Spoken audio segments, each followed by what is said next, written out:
Alô, olá, alô, vai tudo bem? Bem-vindos ao Café com Crime, o podcast onde você pode ser o aficionado por crimes reais que você é, sem julgamentos.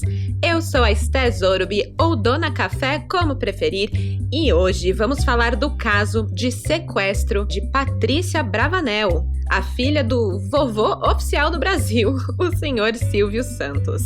O cara que sempre perguntava, oi, quem quer dinheiro? E aí me aparecem esses sequestradores dizendo eu quero o seu dinheiro. Será que o Silvio Santos, essa é a pergunta de R$1 milhão?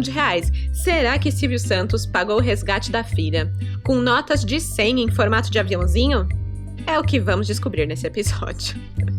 Zoeira à parte, o sequestro de Patrícia Bravanel foi um evento que tomou conta das televisões brasileiras em agosto de 2001, fazem exatamente 20 anos. Teve um final bem típico de novela mexicana, que o SBT adorava exibir, por sinal. Saudades, né? A Usurpadora, Rubi... Nossa, eu adorava, gente, adorava assistir. Mas, apesar de ter um final aparentemente feliz pra mocinha da história, o caso completou 20 anos agora e ainda carrega consigo alguns mistérios que jamais foram esclarecidos. Eu sempre ouvia dizer desse caso, que aliás aconteceu dias antes do 11 de setembro. Que ano, hein? 2001. Enfim, eu sempre ouvi dizer que rolou sequestro na casa Bravanel, mas eu nunca entendi muito bem o que aconteceu. Na época eu tinha uns 8, 9 anos, então eu não estava muito ligada nos crimes ainda.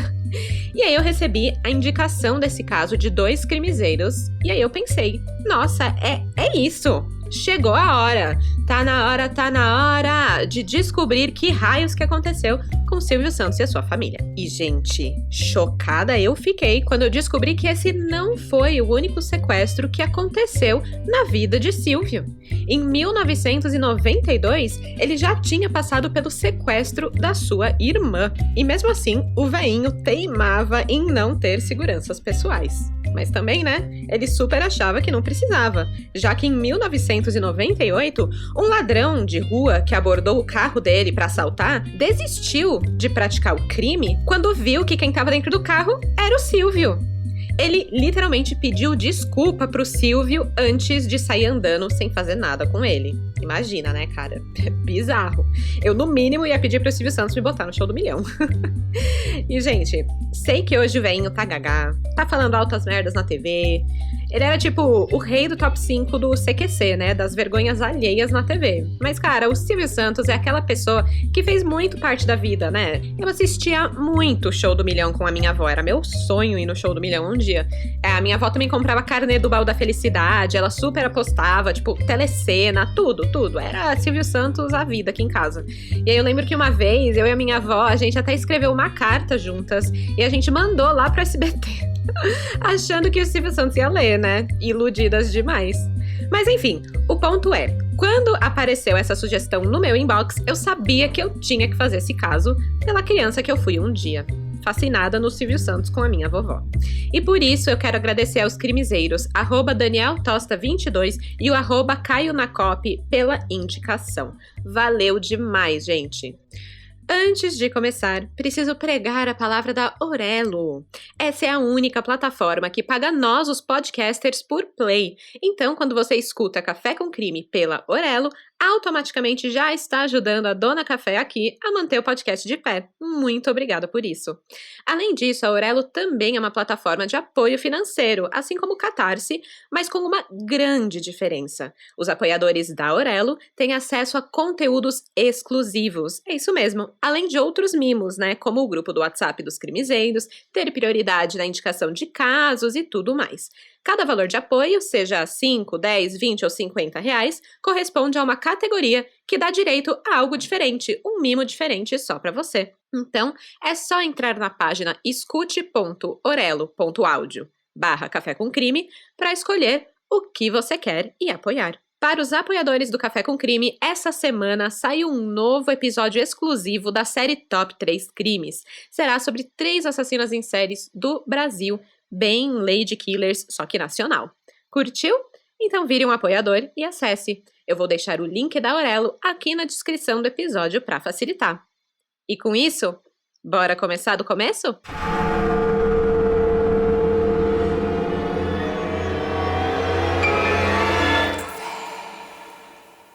caso aconteceu em São Paulo, no bairro do Morumbi, onde a família Bravanel morava em uma mansão.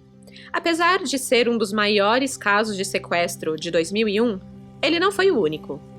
Naquele ano, houve um aumento de 60% no crime de sequestros praticados em São Paulo. Só no primeiro semestre do ano, aconteceram 102 casos. Era o crime da vez. E sério, gente, tem essa de tendência do crime mesmo, real existe. O secretário de Segurança Pública do Estado afirma o que, abre aspas, está havendo a migração do crime. Como houve uma enorme diminuição no roubo a bancos e de cargas, esses criminosos passaram a atuar em sequestros. Fecha aspas. É bizarro isso, né? Modinhas do crime.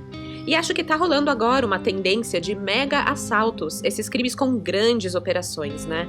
Infelizmente, se tornou algo comum aqui no Brasil nos últimos meses. Olha só, em maio de 2020, teve um mega assalto em Ourinhos, no interior de São Paulo. Em dezembro do mesmo ano, foi Criciúma, que parecia um rolê tipo La Casa de Papel acontecendo na cidade. Em abril agora de 2021, aconteceu em Mococa. E no mesmo mês, em Jacuí, no sul de Minas. Em maio, explodiram um banco no Ceará. E agora, há cerca de uma semana atrás, aconteceu o mega assalto que rendeu a cidade de Araçatuba. Então, infelizmente, realmente é algo comum, é uma tendência, né? Mas, enfim, fui para o outro lado aqui, voltando para 2001. O lance era sequestro e pedido de resgate. O que ninguém estava esperando é que a família Abravanel seria vítima desse crime da moda. Tudo aconteceu na manhã do dia 21 de agosto de 2001. Por volta das 8 da manhã, 2 homens disfarçados de carteiros tocaram o interfone alegando que iam entregar uma encomenda para a família. Ao deixar a guarita para atender os carteiros, que era ali na frente da casa mesmo, José Ramos da Silva, o segurança, ele foi dominado por esses carteiros. Gente, o carteiro, ai meu Deus, agora eu não posso nem mais pegar minhas cartas sem ficar noiada, né? Bom, por um telefone celular, os supostos carteiros avisaram outros 4 homens que estavam dentro de um Corsa prata estacionado próximo à mansão. Aí, 6 homens encapuzados, 2 deles ainda com a roupa de carteiro, invadiram a mansão onde Silvio Santos morava com a esposa Iris e as 4 filhas, Rebeca, Cíntia, Patrícia e Silvia.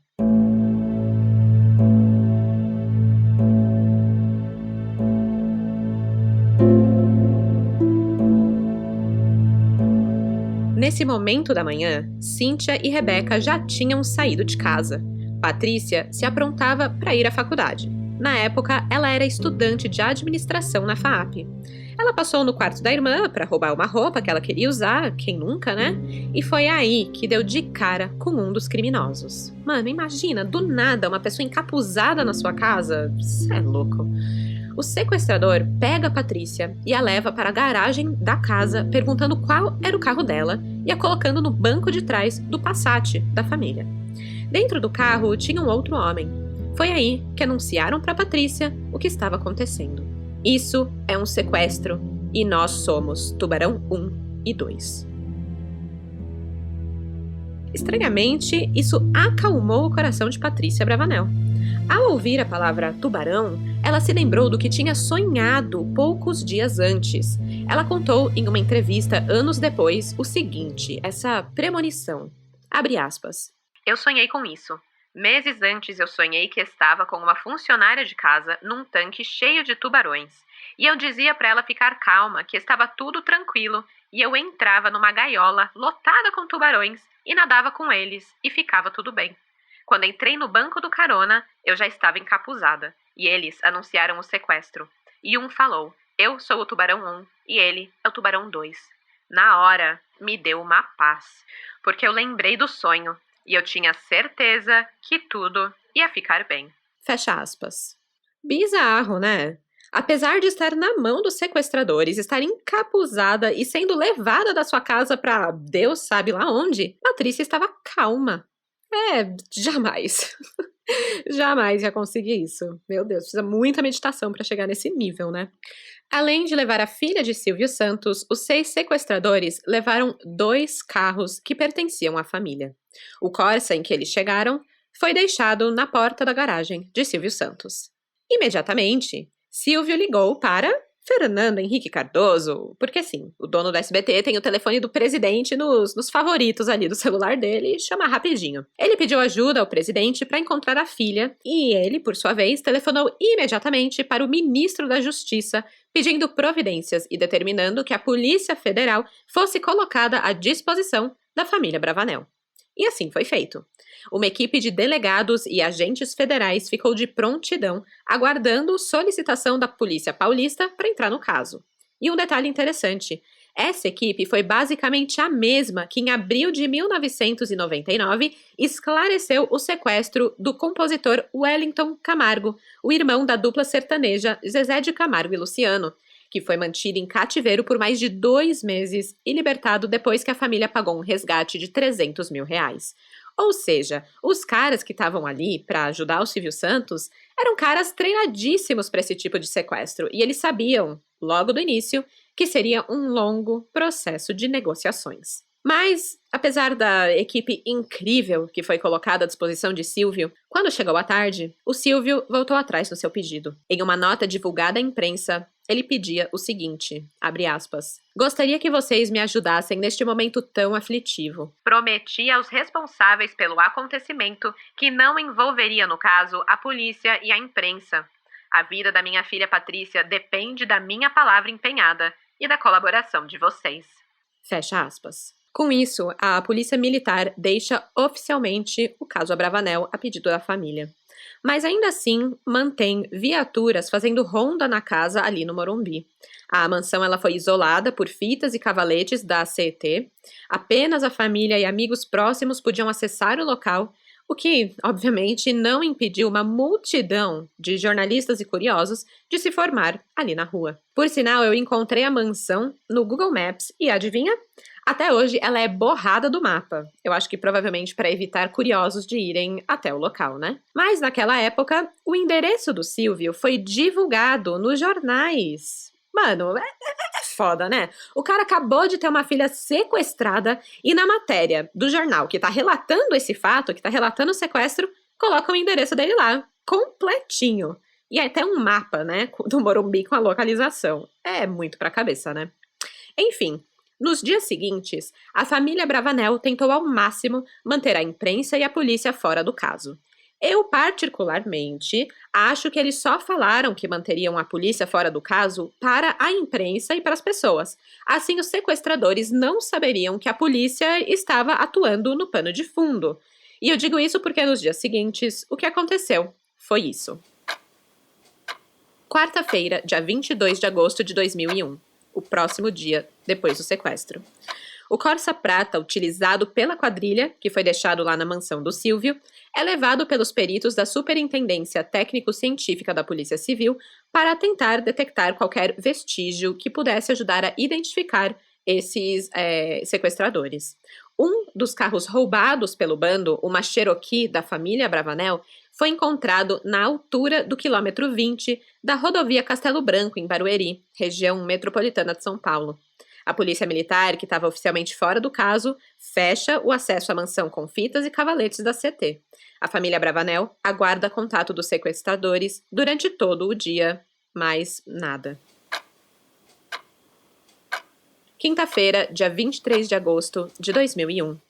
Os sequestradores finalmente se comunicam com Silvio. Eles enviam um bilhete escrito de próprio punho por Patrícia, junto com uma fita de vídeo em que ela aparece lendo os jornais daquele dia como prova de vida. O bilhete tinha um tom até que otimista. A Patrícia falava sobre coisas boas, mas não dava para saber se realmente estava tudo bem.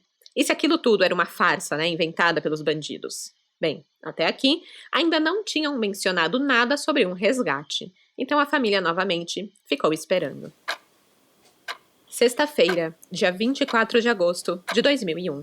Amigos da família e colegas de trabalho do apresentador Silvio Santos aumentam a corrente de solidariedade em frente à mansão do empresário. Os Abravanel não deixam a mansão em nenhum momento, até porque a rua na frente da casa deles estava lotada de curiosos de plantão. Sem notícias de Patrícia, sem notícias dos sequestradores. Um período de silêncio se inicia. Sábado, dia 25 de agosto de 2001. Silvio Santos sofre uma alteração na pressão arterial e é sedado pelo seu médico, ficando assim impossibilitado de receber visitas. Os seguranças começam a barrar o acesso à casa, mesmo por amigos muito próximos. E ainda nada dos sequestradores ou da Patrícia. No domingo, dia 26 de agosto de 2001. Esse é o 5º dia do sequestro. Aqui, uma outra carta escrita pela estudante Patrícia Bravanel é enviada para a casa de Silvio. Dessa vez, o tom já não era mais tão otimista assim, e via-se que as palavras ali foram ditadas pelos próprios sequestradores. Não foi divulgado o que a carta dizia, até porque, em teoria, a imprensa e a polícia eram para ser mantidas fora do caso. Mas até parece, né, que o sequestro da filha de Silvio Santos ficaria de fora da televisão e jornais. Todo mundo sabia o que estava acontecendo, ou pelo menos achavam que sabiam. No domingo, o SBT anunciou a suspensão dos programas apresentados por Silvio Santos, como o Show do Milhão, Tentação e o sorteio da Telecena. Segunda-feira, dia 27 de agosto de 2001. Finalmente, um contato telefônico é feito com os sequestradores. Eles haviam deixado um celular pré-pago na casa no dia do sequestro e foi para esse número que eles ligaram para conseguir falar com a família. As negociações da família por Patrícia começam. Os sequestradores acreditavam que estavam conversando com Iris Abravanel o tempo todo, a mãe de Patrícia, mas na verdade eles negociavam com uma investigadora de codinome Verinha. O valor do resgate pedido foi de R$500 mil, R$500 mil. Pô, valia mais a pena ir no Show do Milhão para ganhar o dobro disso aí, né? Gente, o crime não compensa. Melhor ganhar um game show, sério. E tipo, 500 mil parece muita grana para meros mortais como nós, né? Mas esse valor correspondia a apenas 0,06% do patrimônio declarado do Cenoura Bravanel Silvio Santos, que aos 71 anos de idade acumulava bilhões e bilhões de reais. O local de entrega do dinheiro foi marcado. Alguns diferentes foram mencionados pelos sequestradores, na verdade sendo que um deles seria em Cotia, na Grande São Paulo. Quem entregou o dinheiro aos sequestradores foi Guilherme Stoliar, diretor da emissora SBT e sobrinho de Silvio. Mas uma falha ocorreu, que poderia ter colocado tudo a perder. A polícia local de Cotia não sabia sobre as negociações do caso de sequestro de Patrícia Bravanel. Afinal, nem era o distrito delas, né? E aí, ao fazer as suas rondas rotineiras por Cotia, uma viatura policial notou uma marca feita com cal numa estrada de terra no quilômetro 39 da rodovia Raposo Tavares. Pensando que talvez se tratava de, sei lá, alguma coisa relacionada a tráfico de drogas, enfim, a viatura decidiu seguir essa marca. Entraram na estrada de terra até um ponto para dentro da mata, onde encontraram um acampamento. Desse acampamento saíram 2 homens encapuzados que começaram a trocar tiros com a polícia. Um dos homens fugiu, o outro foi preso. O seu nome era Marcelo Batista Santos, vulgo Pirata, de 27 anos. Sem saber, a polícia de Cotia tinha acabado de prender um dos sequestradores de Patrícia Bravanel, o que poderia colocar toda a operação em risco, já que para libertarem Patrícia não poderia haver o envolvimento da polícia. E agora, no lugar que era para entregar o dinheiro do resgate, tinham acabado de prender uma pessoa? A sorte é que esse local era apenas um ponto de encontro alternativo caso as coisas não fossem bem no local combinado oficialmente para a troca de dinheiro entre os sequestradores e Guilherme Stoliar, o sobrinho de Silvio. Então, enquanto Marcelo era preso em Cotia, o restante da quadrilha havia recebido os R$500 mil da família Bravanel em um outro local. Horas depois da troca, Patrícia Bravanel é deixada sozinha na Marginal Pinheiros com o seu carro.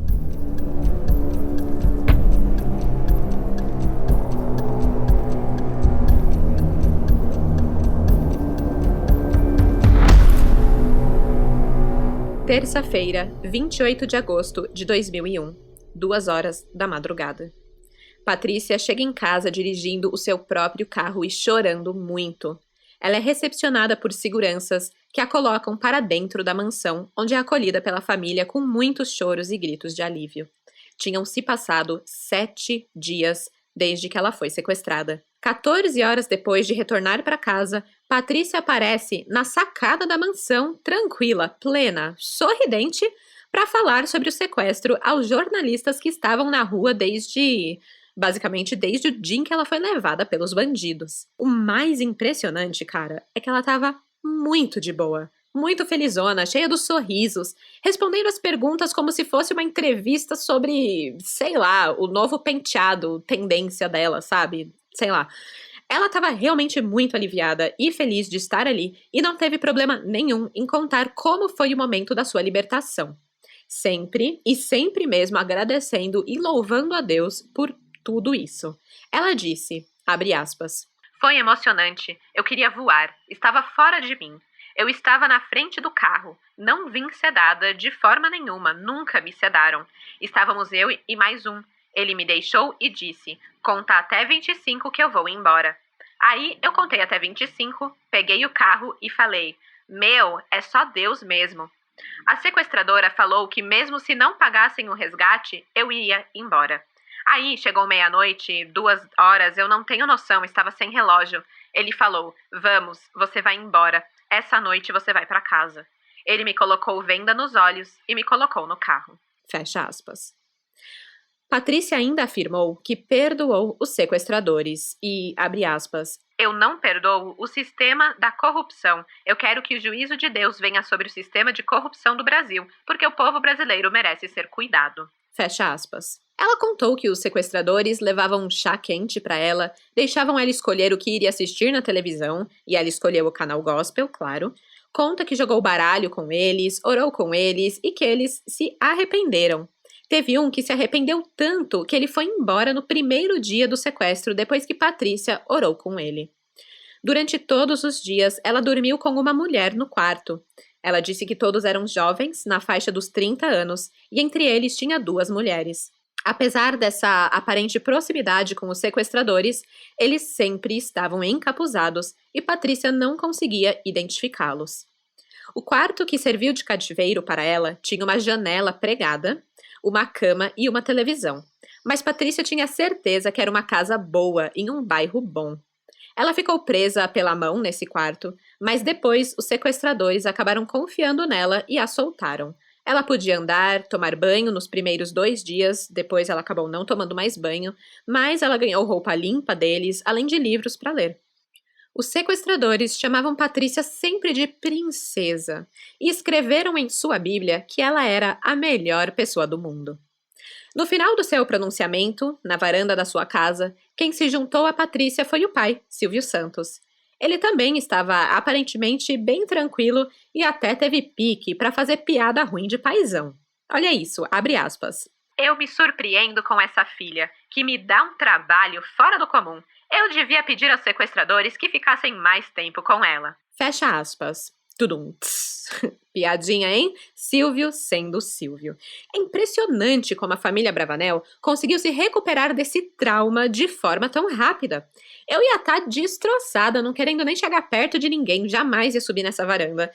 E eu acho que foi por isso que, na época, surgiram alguns especialistas e curiosos também, dizendo que muito provavelmente Patrícia estava sofrendo de síndrome de Estocolmo. Que, para quem não sabe, basicamente é quando surge uma relação de afeto entre a vítima e o sequestrador. É uma mecânica de defesa, né? Você não quer acreditar que o sequestrador é mau, que vai te machucar. Então você começa a, digamos assim, entender o lado dele e até concordar com aquele crime do qual você mesmo é vítima. Quem assistiu La Casa de Papel sabe, né? Tem até a personagem Mônica, que depois de se apaixonar pelo sequestrador Denver, se junta à equipe e recebe o nome de Estocolmo. É por isso, gente, é pela síndrome de Estocolmo. E apesar de fazer muito sentido, né? Se você olhar o discurso da Patrícia, ela tá totalmente do lado dos sequestradores, tá falando que a culpa não é deles, mas sim da corrupção do Brasil e tudo mais. Porém, anos depois do sequestro, em uma entrevista, Patrícia fala que ela não sofreu de síndrome do Estocolmo e continua com o mesmo pensamento hoje. Então, vai saber, né? Enfim, como vocês podem imaginar, O pronunciamento da Patrícia Bravanel no dia em que o sequestro acabou virou uma sensação televisiva. E não podia ser diferente, né? O sequestro da filha de um dos maiores nomes da televisão brasileira ia terminar como um show na TV mesmo. 3,7 milhões de espectadores, apenas em São Paulo, acompanharam a transmissão do final feliz do sequestro de Patrícia Abravanel. Para vocês terem noção, a média do Ibope da Globo nesse horário saltou de 14 para 22 pontos. É muita coisa. O SBT ficou em segundo lugar com 12 pontos. Apesar de estar acontecendo ali com o próprio dono do SBT, a Globo ainda ganhou nessa. Enfim, enquanto o show na televisão acontecia, a polícia fazia o seu trabalho. No fim da tarde, 2 pessoas já estavam presas, acusadas de manter Patrícia num cativeiro a 3,5 quilômetros da casa em que morava no Morumbi.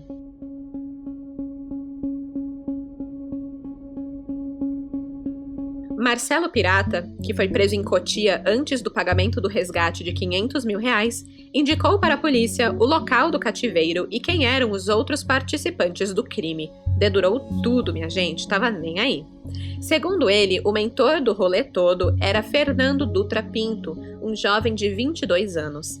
Na trupe ainda estavam Esdras Dutra Pinto, que era o irmão mais novo de Fernando, que tinha 19 anos na época, e a namorada de Fernando, que chamavam de Jennifer. Com essas informações, a polícia foi até a casa de Esdras e Fernando Dutra Pinto, em São Miguel Paulista, zona leste de São Paulo, onde encontraram e prenderam Esdras. No momento da sua prisão, Esdras estava tentando queimar a Bíblia de Patrícia, numa tentativa de se livrar das provas. Mas Fernando, o cabeça de tudo, não foi encontrado.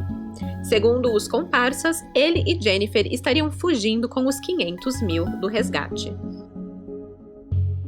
A polícia verificou que Marcelo, Esdras e Fernando já tinham passagem pela polícia por porte de armas, mas nenhum envolvimento anterior em crimes maiores. Ou seja, seria o primeiro sequestro deles. E já foram logo no maior dos maiores, né?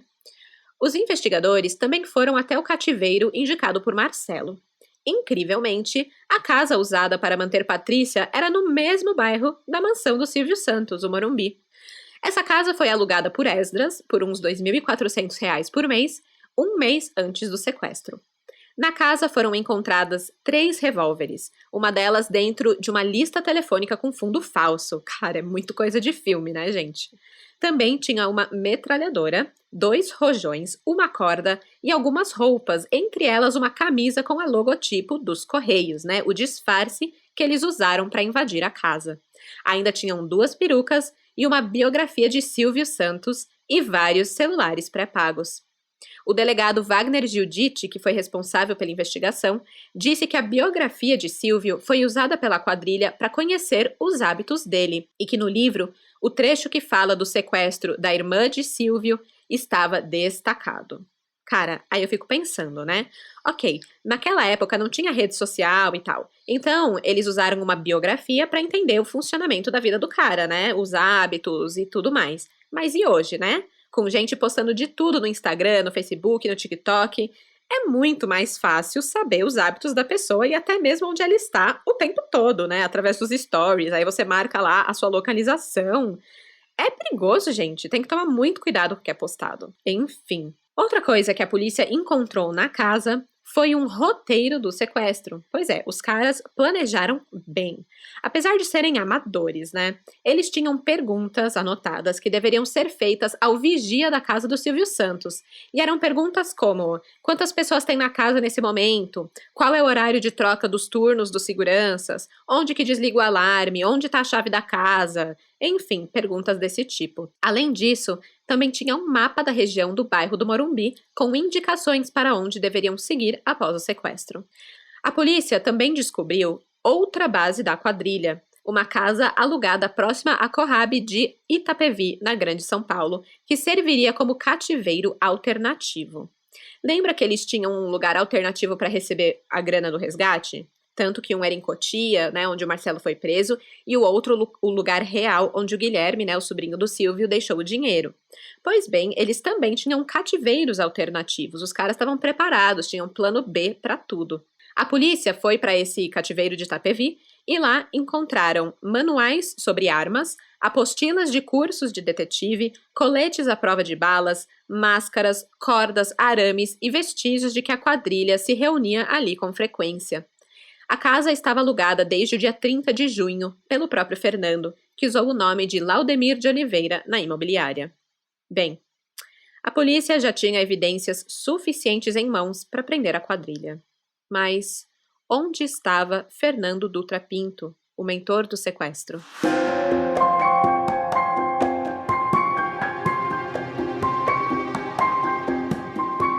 Quinta-feira, 30 de agosto de 2001. A camareira Maria Giovanni, do flat Letoile Residence, em Alphaville, São Paulo, entrou no quarto 1004 para realizar a sua rotina de limpeza. Os hóspedes tinham saído, o quarto estava vazio, a não ser por algumas sacolas de compras, malas e, enfim, coisas normais que hóspedes deixam no quarto. Exceto por uma coisa. Enquanto limpava o local, Maria viu o cabo de uma arma. Depois, viu mais outro. Imediatamente, ela avisou a gerência do hotel, que por sua vez ligou para a polícia. Segundo a denúncia, Fernando estaria com 2 pistolas automáticas naquele quarto, no hotel. Ele deu entrada com o nome de Claudemir Rocha, um nome falso. À noite, jantou no restaurante do hotel, acompanhado de uma mulher jovem. Segundo Maitre, Fernando estava bem vestido e com muito dinheiro no bolso, pagando a conta com notas de R$50. Naquela tarde, foi visto no saguão do hotel, dessa vez com os cabelos descoloridos, o que chamou a atenção dos funcionários. Ele carregava ainda várias sacolas de compras. E aí, junte as peças. Um novinho, pagando tudo em dinheiro, cheio das compras caras, com armas no quarto e depois aparece de cabelo descolorido? Algo de errado não está certo, né? Os investigadores Marcos Amorim Bezerra, Tamatsu Tamaki e Reginaldo Guatura Nardes chegaram no hotel aquela tarde depois de receberem a denúncia. Eles se dirigiram para o quarto 1004, que continuava vazio. Lá encontraram R$460 mil em dinheiro, uma bomba de fabricação caseira e 2 pistolas automáticas, além de compras feitas por Fernando e sua bagagem. Tudo indicava que tinham encontrado o mentor do sequestro de Patrícia Bravanel. E o que eles fazem? Pedem reforço? Não. Informam a polícia de São Paulo que estava encarregada do caso? Não. Esperam para pegar o bandido no flagra? Não. Minha gente, coisas estranhas começaram a acontecer aqui nesse caso. O delegado Armando Bellio pega o dinheiro, R$460 mil. Ele não comunica, como deveria, a delegacia anti-sequestro. Ele simplesmente leva o dinheiro para a delegacia dele e deixou lá no local os 3 investigadores para esperar Fernando Dutra Pinto, sem reforço nenhum. Cara, ele não era um ladrãozinho qualquer. Eles sabiam que o cara era perigoso, cheio das estratégias, que ele estava armado, com bomba e tudo no quarto. Mas ficam só os 3 investigadores lá esperando por ele sem comunicar mais ninguém. Nisso, um policial foi para o 10º andar, que era o andar do quarto, de Fernando, e outros 2 ficaram no lobby do hotel esperando para que Fernando, chegasse. E finalmente, ele chega. O Fernando vai até o elevador de serviço e o policial, que estava no lobby, o acompanha. O elevador chega, a porta fecha e Fernando aperta o 10º andar. Mas ele estava achando muito estranho esse outro cara no elevador com ele, começou a suspeitar que poderia ser um policial, então ele rende o homem. Quando o elevador chegou no 10º andar, Fernando foi surpreendido pelo outro policial que já estava lá. E aí, minha gente, tiro pra lá, tiro pra cá e iniciou-se um tiroteio. Vale ressaltar aqui que essa parte da história tem algumas versões. A da polícia, o de Fernando e o da corregedoria, que analisou as provas do local depois. Então eu vou contar primeiro o que apareceu na imprensa, o que veio aí da versão da polícia, e as outras versões eu comento logo depois. Na troca de tiros com Fernando Dutra Pinto, 2 policiais civis morreram e um ficou ferido. Os investigadores Marcos Amorim Bezerra levou 9 tiros e Tamatsu Tamaki levou 5 tiros. Fernando foi atingido nas nádegas, o corta-bundas pira aqui, Mas mesmo ferido, ele conseguiu descer de elevador até o 3º andar quebrar uma janela do corredor e continuou a descida pela parte externa do hotel.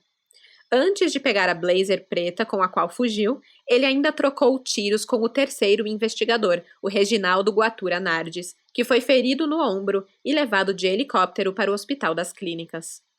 Fernando abandonou o veículo de fuga num estacionamento de um supermercado. Lá, ele e a mulher trocaram de carro e continuaram a fuga pela região de Itapevi e Jandira. Cerca de 50 policiais, com 23 viaturas do Grupo Armado de Repressão a Roubos e Assaltos Armados, a Garra, estavam concentrando as buscas naquela região, em hospitais, postos de saúde e na favela Sagrado Coração. Enquanto os policiais procuravam por Fernando nos mais diversos locais sem sucesso, o jovem criminoso fez o inimaginável. Ele voltou ao local do crime.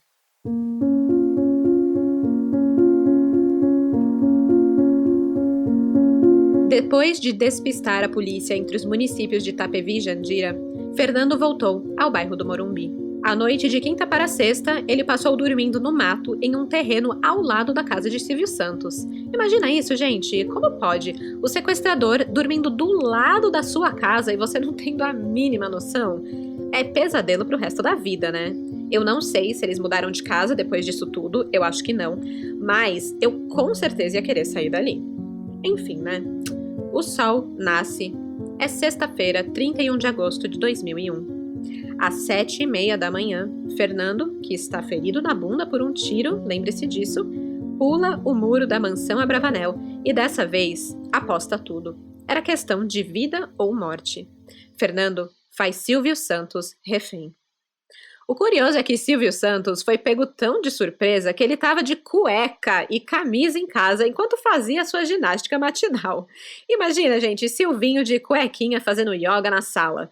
Eu não ia ter coragem de interromper, não, gente. Eu ia ser que nem aquele outro ladrão lá que pediu desculpas pro Silvio e foi embora. Ai, gente, que situação, né? Agora, é o seguinte. Os vigias apenas souberam que o sequestrador estava na casa minutos depois. Nem notaram que Fernando tinha entrado. É tipo a segurança do Museu do MASP, né? Inexistente, basicamente. Parece que quanto mais rico e mais valioso os bens do lugar, menos a segurança funciona. Hein? A mulher do apresentador, Iris Abravanel, e as 4 filhas, Rebeca, Cíntia, Patrícia e Silvia, deixaram a residência vestindo pijamas e descalças às pressas depois da chegada da polícia às 8 horas. Elas ficaram abrigadas na casa de um vizinho, enquanto Silvio foi rendido de cueca, no salão de ginástica e em seguida levado para a cozinha sob a ameaça de morte com uma arma na cabeça. Policiais civis e militares cercaram a mansão. E claro, né, a casa do Morumbi se tornou mais uma vez palco de um espetáculo televisivo. Foram quase 7 horas de transmissão ininterrupta do drama do dono do SBT nas mãos do sequestrador de 22 anos que tinha sequestrado sua própria filha dias antes. Cara, não tem roteirista em Hollywood que escreva uma trama dessas. Durante todo o tempo em que esteve em poder do sequestrador, Silvio Santos aparentou calma. Acho que é mal de família, né? Tá na genética ali. Não é possível a calma que esses Abravanel têm. A dieta deles deve ser a base de maracujina, cara. Só pode. Tá, mas vamos lá. O que o Fernando estava fazendo ali? Qual a estratégia dele de ter voltado e sequestrado o Silvio Santos? Bem, ele estava num beco sem saída, né? A polícia tinha levado o dinheiro do resgate, ele não tinha mais como fugir ou pagar por essa fuga. Ele tinha supostamente baleado 3 policiais, matado 2, um estava ferido, ele mesmo estava ferido com um tiro na bunda, ele estava todo fudido, né? Essa é a verdade. Mas ele não queria se entregar para a polícia porque era morte na certa, né? Bandido que mata policial não tem final feliz na cadeia, não. Então ele pensou, poxa, a Patrícia, a princesa, foi tão compreensiva, entendeu que a gente não fez o sequestro por mal, então com certeza a família dela vai me ajudar. Só que o jeito dele de pedir ajuda para o Silvio era assim, né, com uma arma na cabeça e na base do terror. Durante as 7 horas em que ficou com o Silvio, Fernando contou o que tinha acontecido no hotel, falou que precisava de ajuda e disse que ele não ia se entregar para a polícia a não ser que tivesse garantia de que não seria morto. Ele estava desesperado e o Silvio viu que não ia conseguir sair vivo dessa, a não ser que desse a ele o que ele queria. Então, Apropriando-se ali da sua experiência, né, de comunicador, o maior do Brasil, o Silvio tomou as rédeas da negociação. Pensa num cara falante, articulado, inteligente, é o Silvio. O cara faz tudo, né? Até negocia o próprio sequestro. A primeira exigência era de que o governador Geraldo Alckmin fosse até o Morumbi e garantisse pessoalmente que Fernando Dutra sairia dessa com vida. Então, Silvio faz as ligações necessárias para chegar no governador, o que eu imagino que não deve ter sido muito difícil, né? Já que ele ligou para o presidente, no caso da filha dele. Alckmin ia ser fácil. Assim, falou lá, trocou ideia no telefone e tal, o Alckmin abandonou a sua agenda em Jundiaí para comparecer à cena do crime no Morumbi. O governador foi levado para dentro da mansão por um grupo de elite. Ele recebeu um colete à prova de balas e foi à porta da cozinha, protegido por um escudo. Ele conversou alguns minutos com o sequestrador e com Silvio. E aí, diante da promessa de que sairia vivo, são e salvo, o Fernando se rendeu. Ele entregou as armas nas mãos do próprio Silvio Santos. Mas antes de sair da mansão escoltado pela polícia, Fernando fez outra exigência. Ele queria tomar banho e ter roupas limpas. Ele foi atendido. Ele recebeu das mãos de Silvio um conjunto de calça e casaco de moletom. No banho, o Fernando, que estava bastante ferido, retirou um projétil que estava alojado nas nádegas. Uma médica, chamada pela polícia, atendeu o sequestrador na residência, prestando ali os primeiros socorros. O fim do sequestro foi anunciado às 2h20 da tarde, assim que o governador deixou a mansão ao lado de Silvio Santos, que sorriu e acenou para os jornalistas que estavam ali do lado de fora na rua. Assim como no caso de Patrícia, alguns levantaram a possibilidade de Silvio ter sofrido de síndrome de Estocolmo. O próprio Alckmin chegou a comentar que achou que o apresentador estava estocolmizado, falando para o próprio governador que o rapaz era gente boa, que ele só queria algumas coisinhas, que não tinha problema tudo aquilo que estava acontecendo, né? E, apesar de parecer que estava tudo bem e que finalmente essa história teria um final feliz, esse não foi o caso.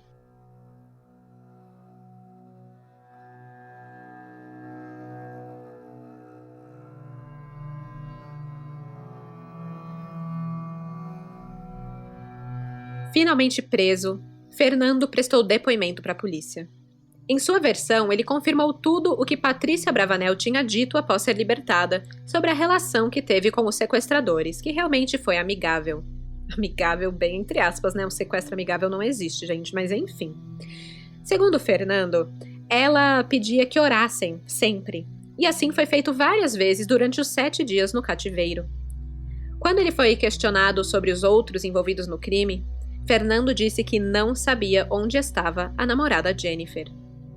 Depois do interrogatório, ele foi levado para o Centro de Observação Criminológica no complexo do Carandiru, uma cadeia de segurança máxima, onde ficavam presos, perigosos e jurados de morte.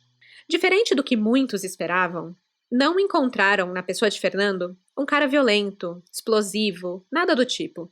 Na verdade, Fernando era um jovem como qualquer outro. Desde pequeno, Fernando se destacou na escola, tirando as melhores notas. Frequentou a igreja evangélica, seguindo a religião de seus pais, o senhor Antônio Sebastião Pinto e a dona Anésia. Ele pertencia a uma grande família de 8 irmãos, eram 3 homens e 5 mulheres. Todos ali eram bastante religiosos e muito unidos.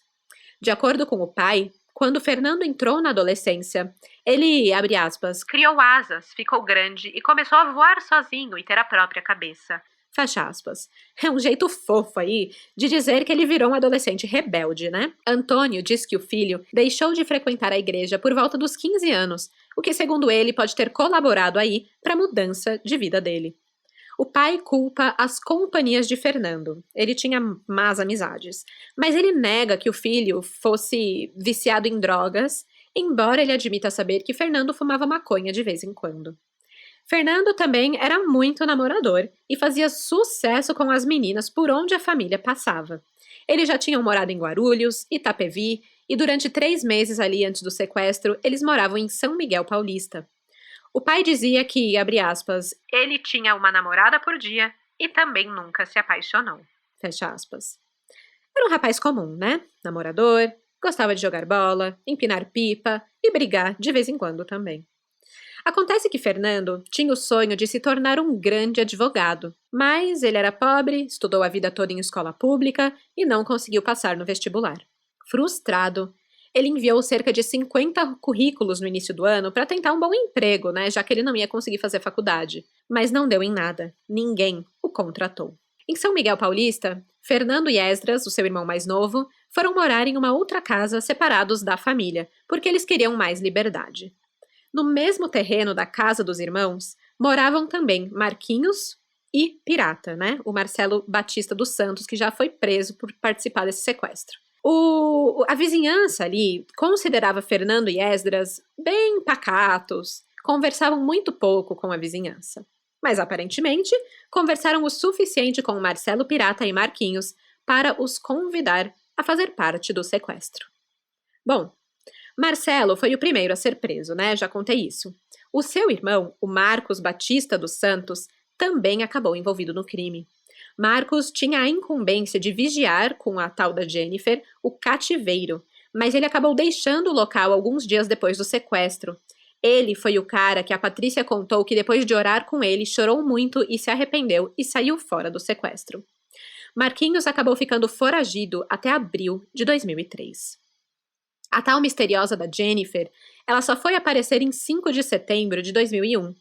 Ela se entregou na delegacia da cidade de Bom Jesus da Lapa, no oeste da Bahia, a 800 quilômetros de Salvador. Jennifer, na verdade, era só um codinome. O seu verdadeiro nome é Luciana Santos Souza, de 24 anos. Ela contou que fugiu de São Paulo desde a prisão do irmão de Fernando, o Esdras, na terça-feira em que a própria Patrícia foi libertada. Segundo ela, foi nesse dia que ela manteve o último contato telefônico com Fernando. Ela conta o seguinte, abre aspas. Ele me falou que a casa tinha caído, que eu deveria desligar o celular e fugir. Ainda liguei para o celular de Esdras, mas um policial atendeu e disse que iria me pegar, então fugi. Como sempre tive o sonho de conhecer a gruta de Bom Jesus da Lapa, então decidi me entregar na Bahia. Fecha aspas. Só que ao chegar na Bahia, a Luciana viu na televisão um apelo da sua mãe para que ela se entregasse para a polícia. Ela ficou tão comovida, tinha um amor tão grande pela mãe e não queria que ela ficasse sendo importunada pela imprensa e pela polícia, que ela até desistiu de ir na gruta e foi direto para a delegacia. Luciana ainda afirmou que não estava no flat em Alphaville com Fernando no dia em que houve a troca de tiros. Então, isso nos leva à última integrante da quadrilha, Tatiana Pereira da Silva, namorada de Esdras. Muito provavelmente era ela que estava com Fernando no hotel naquele momento de troca de tiros. A Tatiane, ela foi presa em Campinas e tentou negar a sua participação no crime no início de tudo, afirmando que era apenas uma contratada para limpar o cativeiro. Mas depois acabou ficando confirmado que ela era namorada de Esdras e que ela realmente estava ali, junto nesse esquema, participando ativamente. Tatiana era quem cuidava do material, como capuzes e coletes à prova de bala, que foram encontrados na casa de Fernando em Itapevi. Ela quase conseguiu escapar da imputabilidade criminal, porque completou 18 anos 3 dias antes do sequestro. Tatiane receberia R$10 mil por sua participação. E o restante seria dividido entre os demais bandidos, ou seja, 98 mil para cada um. Cara, é muito pouco por todo o risco que eles correram, Eu já falei, é melhor ir no show do milhão, cara. Bom, com a quadrilha toda presa, podemos dizer final feliz? Pronto? Caso resolvido? Fim? Não. No Brasil, não. Sempre tem mais. E nesse caso começa a surgir uma grande polêmica policial e, infelizmente, mais uma vítima desse caso.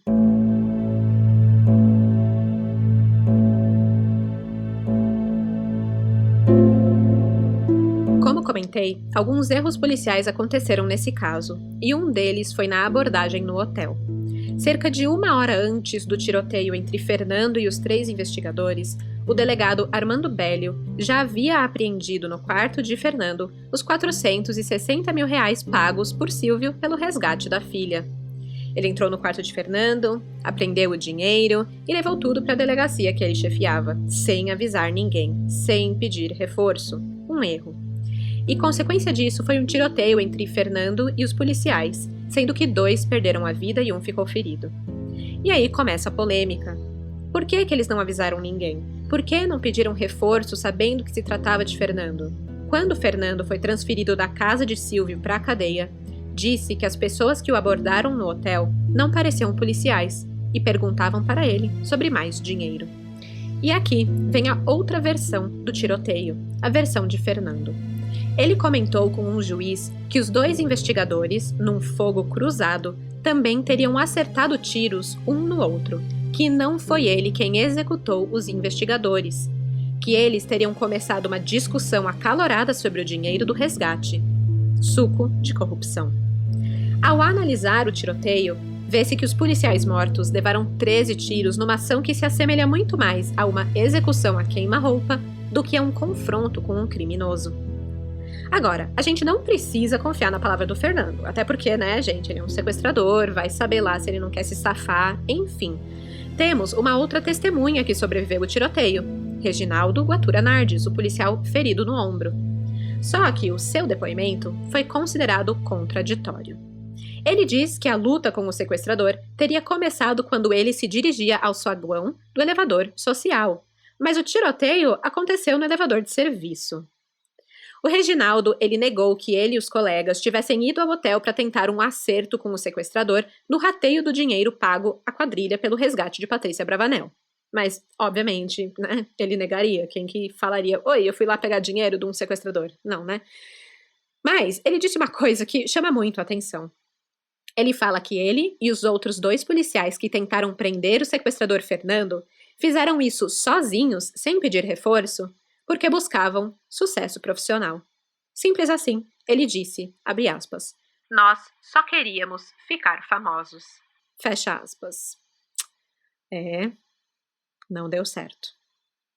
Com todas as contradições encontradas no relato do tiroteio, a Corregedoria da Polícia foi acionada para fazer a sua própria investigação. Eu vou ler aqui para vocês as constatações da própria Corregedoria. Abre aspas. Verificou-se que ao menos uma outra pessoa da delegacia esteve no flat às 2 horas da tarde, o delegado titular do distrito, conforme ele declarou na Corregedoria. Em seguida, este delegado fez uma cirurgia na garganta que o impediu de falar com a mídia e, depois disso, tirou uma licença. Verificou-se ainda que, em algum momento, o dinheiro do resgate ou parte dele, cerca de R$464 mil, foi para a delegacia policial, já estando lá ao menos 2 horas antes do tiroteio. Porém, as armas ficaram no flat. Verificou-se também que a necrópsia dos mortos não correspondia de maneira alguma à narrativa dos fatos feita pelo investigador sobrevivente. O investigador levou 9 tiros, porém 7 pelas costas. O outro investigador levou 4 tiros, um deles na cabeça, a queima-roupa, ficando provado que o cano da arma foi praticamente encostado na cabeça do policial. Isso levou 2 delegados da Corregedoria da Polícia Civil a considerar que não teria havido exatamente um tiroteio entre Fernando e os policiais, porém, outra coisa. Além disso, pela narrativa do investigador, o suposto tiroteio ter-se-ia dado imediatamente após Fernando sair do elevador, no qual também subiu um dos investigadores mortos. No entanto, eles subiram pelo elevador social, e os buracos de bala e projéteis foram encontrados perto do elevador de serviço. Verificou-se ainda que, estranhamente, um dos mortos tinha em seu bolso 3 cheques no valor total de R$23.300. Com efeito, sabe-se que o homem de TV pagou 500 mil pelo resgate e Fernando declarou que gastou apenas 1.000. Mas a polícia recuperou apenas 464 mil. Além disso, no local foram encontradas manchas de sangue que não correspondiam nem ao tipo de sangue dos 3 investigadores, nem ao de Fernando. E no laudo de balística, verificou-se que os mortos receberam tiros de armas não identificadas no episódio. Das 7 recolhidas, nenhuma tinha um projétil que pesasse 10,4 gramas. No entanto, o delegado-geral da Polícia Civil de São Paulo determinou, em 13 de setembro, que a Corregedoria abandonasse as investigações, transferindo-as para o Departamento de Homicídios e de Proteção à Pessoa, sob o argumento que esta delegacia é especializada em homicídios. Em seguida, o delegado desse departamento foi proibido de falar sobre as investigações, ordem do secretário de Segurança Pública, Marco Vinícius Petreluzzi. Fecha aspas. Ah, mas é estranho demais, né? O delegado que faz cirurgia na garganta e não pode falar. O caso sendo tirado da corregedoria. E ainda mais essas constatações da própria corregedoria combinavam com as declarações de Fernando, que afirmou que até o momento em que fugiu do local, os 3 investigadores que o abordaram estavam vivos e que havia mais 4 homens que discutiam com esses 3 primeiros sobre dinheiro e que ele não matou ninguém. Ele afirma que sim, chegou a atirar, mas ele não acertou ninguém. Em depoimento, o Fernando disse, abre aspas, o senhor conseguiria matar 2 policiais e ferir outro, sozinho?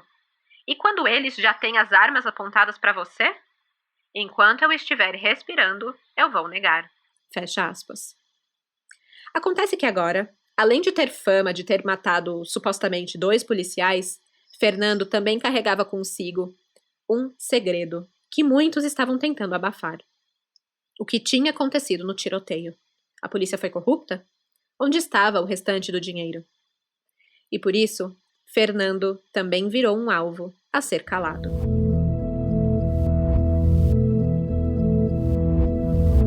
Mais uma vez nesse caso, uma premonição basicamente acontece. Se já não bastasse o sonho de Patrícia Bravanel com os tubarões, sinal do sequestro, né? Fernando também previu o próprio fim. No início de setembro de 2001, em conversa com 3 juízes estaduais da Corregedoria de Presídios, Fernando disse que estava sendo ameaçado de morte pelos policiais civis do Centro de Detenção Provisória de Belém. Ele afirmou, abre aspas, estão dizendo que eu morro em 5 meses. Fecha aspas. Pula para 2 de janeiro de 2002, 4 meses depois. Antônio, o pai de Fernando, o visitou na cadeia antes do Ano Novo e ouviu o filho se queixar de dores no peito, intoxicação e alergia espalhada pelo corpo. E aí, na terça pela manhã, Fernando apresentava um quadro de pneumonia aguda. Ele estava febril e com um pouco de falta de ar. Mas, segundo o seu médico, tinha de tudo para evoluir favoravelmente. O Fernando deixou o ambulatório, numa cadeira de rodas, para conversar com a sua advogada. E poucos minutos depois, passou mal. Ao ser colocado na ambulância, já estava em crise. Morreu antes de chegar ao Hospital Tatuapé, de uma parada cardiorrespiratória.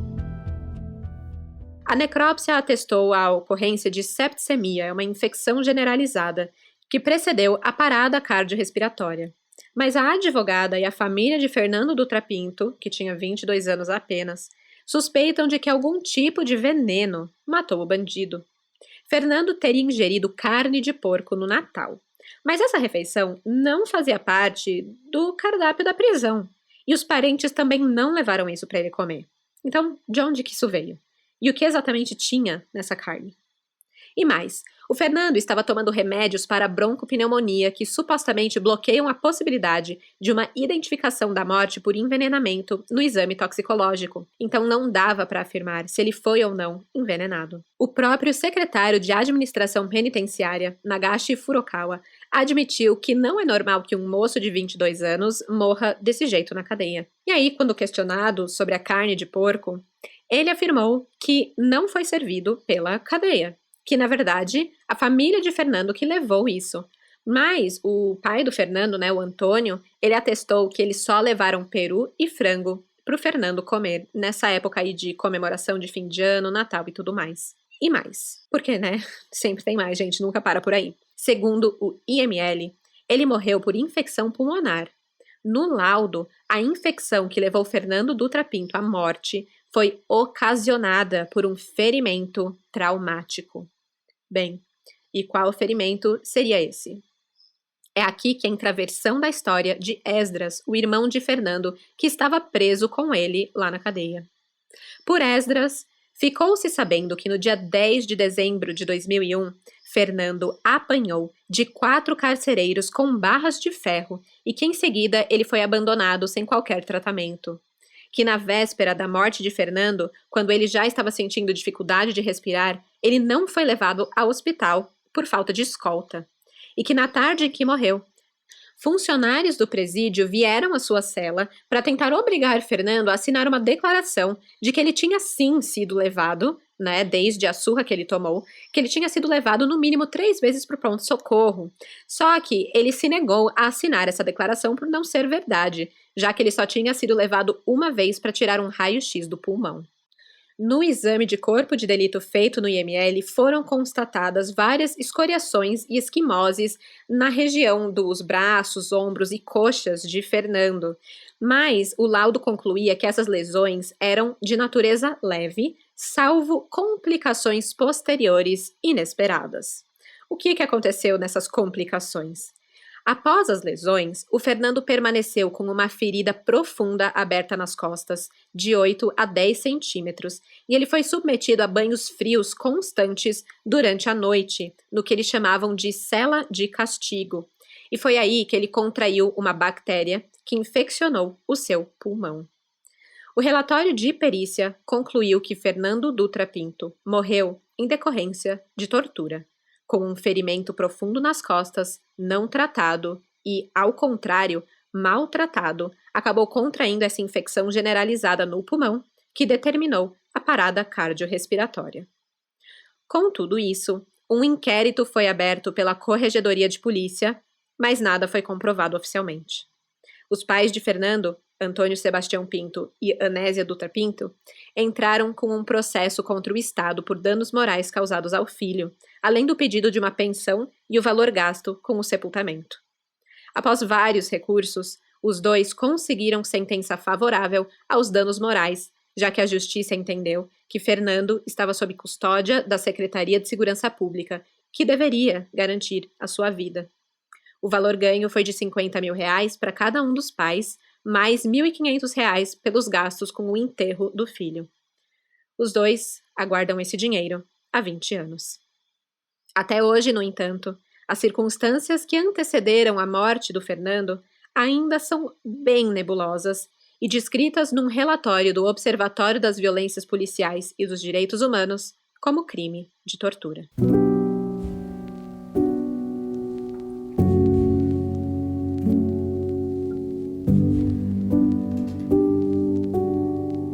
Em 1º de fevereiro de 2002, mesmo estando morto, Fernando é considerado culpado pelas mortes dos policiais Paulo Tomotsu Tamaki e Marcos Amorim Bezerra.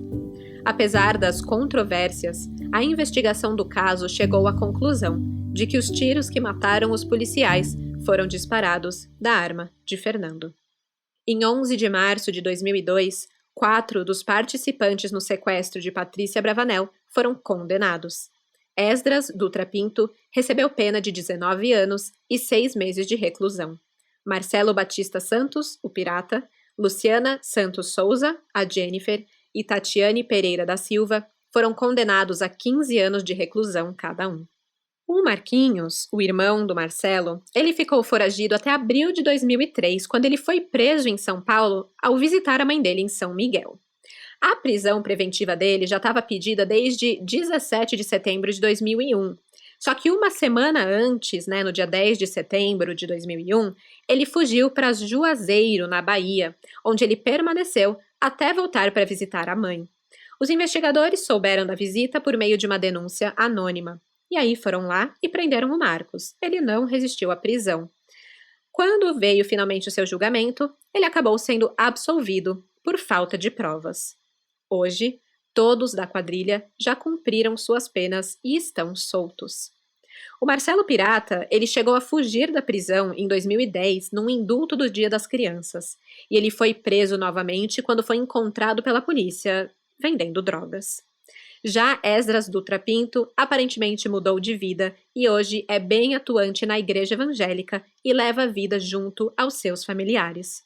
Sobre Tatiane e Luciana, a Jennifer, não encontrei mais informações. E sabe também o que ficou sem informação nenhuma? O valor do resgate, né?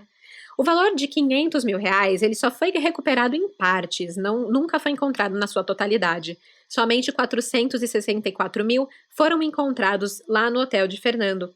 Os 36 mil restantes nunca foram encontrados. Houve até a abertura de um inquérito para investigar o sumiço do dinheiro, Porém, a justiça deferiu que a culpa pela perda do valor era da polícia, por descuido na operação.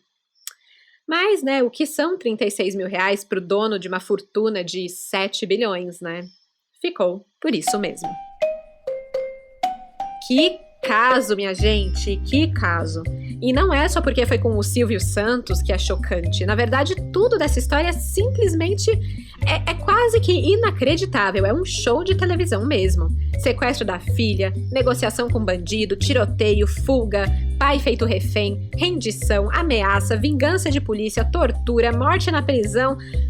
É eita atrás de eita. Isso aqui devia virar um filme, entendeu? E na verdade ele ia virar um filme, que até o Rodrigo Faro ia interpretar o Silvio Santos, mas acabou que esse filme nunca saiu do papel. Enfim. Outra coisa. Lembra que no começo do episódio eu comentei que os casos de sequestro em São Paulo tinham aumentado muito no início dos anos 2000? Pois bem, juntando esse elevado número de sequestros com a repercussão estratosférica que esse caso de Patrícia Bravanel e Silvio Santos teve, o Estado criou a divisão anti-sequestro lá nessa época dos anos 2001, por aí. Essa é uma divisão que veio para tentar integrar melhor os órgãos policiais e evitar que as mesmas falhas que aconteceram nesse caso acontecessem de novo em outros. É isso, é sempre legal quando algo de concreto acontece para tentar melhorar o sistema, Depois de algum caso que não deu muito certo, pelo menos a gente houve uma tentativa aí de melhora. Mas enfim, é isso, crimezeiros. Esse é o caso Abravanel. Amanhã, quinta-feira, eu vou colocar as fotos dos sequestradores, das casas onde tudo aconteceu e outras imagens relacionadas ao caso lá no Instagram, o @café com crime. Segue, curte, comenta e vem falar também o que você achou desse caso. Até quarta-feira que vem e até lá, não abra a porta para qualquer um com roupa dos Correios, porque de desgraça já basta esse podcast. Tchau, tchau! Esse episódio foi produzido, escrito e apresentado por mim, Stephanie Zorbi, com edição de áudio de Luigi Calistrato. As fontes de informação utilizadas foram Jornal do Brasil, Extra Globo, RD1, Folha de São Paulo, Estadão e Portal Bem Paraná.